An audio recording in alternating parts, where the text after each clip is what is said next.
So let's make পুঁই শাক। First of all মাছের মাথাগুলো যে থাকে ওর মধ্যে আমরা হলুদ গুঁড়ো আর লবণ দিয়ে ওটা ভালো করে মেখে সাইডে রেখে দেব। দেন একটা কড়াইয়ের মধ্যে সরষের তেল দিয়ে মাছের মাথাগুলো ভালো করে ভেজে সাইডে তুলে ওই একই তেলে আলুগুলো একে একে দিয়ে ওর মধ্যে হলুদ গুঁড়ো দিয়ে ভালো করে আমরা ভেজে নেব। আলুগুলো ভাজা হয়ে গেলে একটা আলাদা কন্টেনারে তুলে দেব। দেন ওই একই তেলে আমরা বেগুনগুলো দিয়ে দেব, ওগুলো ভালো করে আমরা ভেজে নেব। দেন ওগুলো আবার আলাদা একটা কন্টেনারে তুলে রেখে দেব। ওই একই তেলে কুমড়োগুলো দিয়ে আমরা ভালো করে ভেজে আবার সাইডে তুলে রেখে দেব। কড়াইয়ে আরেকটু তেল দিয়ে ওর মধ্যে আমরা জিরা, লঙ্কা, দেন শুকনো লঙ্কা আর তেজপাতা দিয়ে ওটা ভালো করে ভেজে নেব। আফটার দ্যাট আমরা ওর মধ্যে চপড অনিয়ন্সও অ্যাড করে দেবো।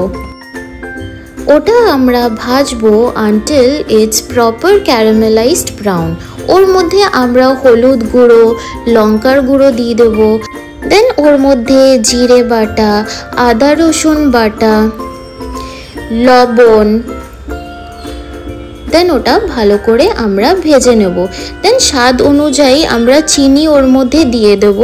দেন ধুয়ে রাখা যে পুঁই শাক আমরা কেটে রেখেছিলাম ওগুলো ওর মধ্যে দিয়ে দেব। একটু ওটা নাড়িয়ে চাড়িয়ে নেব। দেন আমরা যে কুমড়োগুলো আর বেগুনগুলো যে ভেজে রেখেছিলাম আর আলুগুলো যে ভেজে রেখেছিলাম ওগুলো ওর মধ্যে দিয়ে দেবো। দেন আমরা লিডটা দিয়ে দেবো যেন ওটা একটুখানি সিদ্ধ হয়ে যায়। অ্যান্ড আফটার দ্যাট ওর মধ্যে আমরা গরম মশলা অ্যাড করে দেবো অ্যান্ড ওটা আবার ভালো করে নাড়িয়ে চাড়িয়ে নেব। দেন আমরা যে মাছের মাথাগুলো ভেজে রেখেছিলাম ওর মধ্যে আমরা দিয়ে দেবো। দেন খুন্তির সাহায্যে মাছের মাথাগুলো একটু করে ভেঙে নেব।